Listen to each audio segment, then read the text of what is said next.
akan dedahkan status dan beberapa visual untuk menunjukkan apa yang telah pun berlaku. Tetapi saya nak tekankan di sini bahawa ianya mengambil masa kerana landscape-nya bukan mudah. Semua yang ada di sini pun faham sangat. Keduanya ada 2-3 mereka yang masih lagi dapat selamatkan diri daripada operasi kita semalam. Dan dua insiden, satu penembakan mati yang diumumkan oleh IGP dan juga PAT pagi tadi, dan baru-baru ni dalam keadaan di mana clearance telah pun diperolehi dan kawasan dianggap selamat, CID dan forensik telah masuk tetapi diserang. Visual-visualnya pun ada. Ini hari ini menunjukkan bahawa dalam keadaan kita nak buat mopping up pun kita mesti berhati-hati dan mengambil masa. Sebab itu usaha kita hari ini untuk memberi breaking news berhubung kait dengan perkara-perkara yang terkini untuk menunjukkan bahawa ini bukan satu kebohongan. Ini bukan satu rekaan. Ini reality on the ground.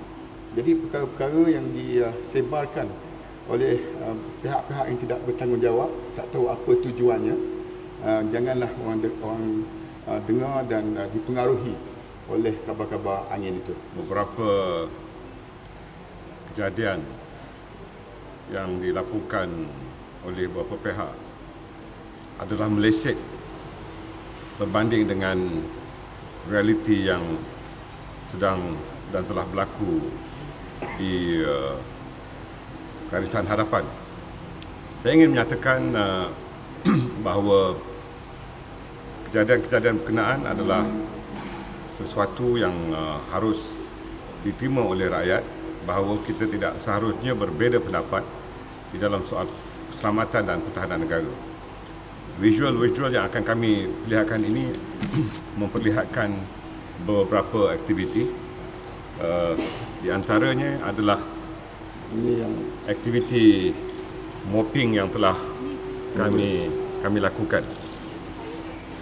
Dan daripada mopping up ini, kami telah berjaya merampas senjata-senjata daripada pihak pengganas atau penceroboh.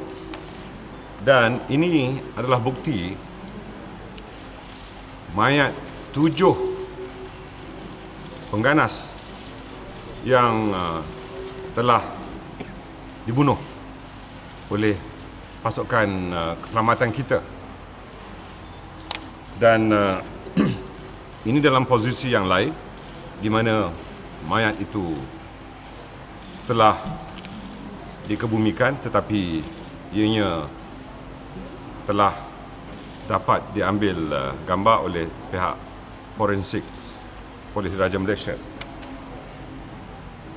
Ini adalah visual pagi tadi di mana seorang pengganas lagi telah berjaya ditembak mati oleh pasukan keselamatan dan pertahanan kita. Manakala gambar di sini adalah gambar kubur di mana mayat-mayat telah ditanam oleh pihak pengganas, dan ini adalah polis forensik yang diserang oleh pihak pengganas ketika ini kejadian ini berlaku pada jam 1.45 tengah hari tadi. Ya. Dan ini memperlihatkan bahawa masyarakat umum harus melihat bahawa proses penggeledahan dan pembersihan kawasan yang mempunyai muka bumi yang agak sukar jangan diperlekehkan. Dan walaupun ianya mengambil sedikit masa, tapi harus diketahui bahawa kebolehan pasukan polis dan tentera kita adalah berada di tahap yang cukup tinggi. Dan saya harap mana-mana sosial media yang memperlekehkan perkara ini harus mengetahui bahawa semangat yang tinggi di kalangan anggota polis dan tentera yang berada di garisan hadapan sekarang ini cukup memberangsangkan, dan kami ingin menyatakan bahawa kerjasama yang erat antara pihak polis dan tentera pertama kali diadakan telah memberikan keberhasilan. Dan saya ingin menyebutkan lagi sekali, gambar-gambar ini adalah gambar yang selama ini ditunggu oleh masyarakat, dan inilah bukti apa yang telah dilakukan, operasi yang telah dijalankan oleh pihak polis dan Angkatan Tentera kita. Kita ingin buat clarification, semua sekali 12, termasuk satu pagi tadi 13, semua sekali 13. Tetapi gambar mayat ini ada 9. Yang 3 lagi sebagaimana yang saya sebutkan di sini ikut BIMO. ikut BIMO. Tetapi gambar-gambar ini telah pun kita anggapkan tak sensitif dalam konteks dapat diedarkan, didedahkan kepada ramai. Pada masa yang akan datang, dalam masa terdekat, mungkin dalam 1, 2, 3 jam ni kita boleh berdedahkan maklumat-maklumat lain. Yang mati ni kena bombing ke atau? Tunggu, nanti forensik akan buat siasatan mereka dan maklumkan secara terperinci. Jangan buat spekulasi. We too detail. Belum.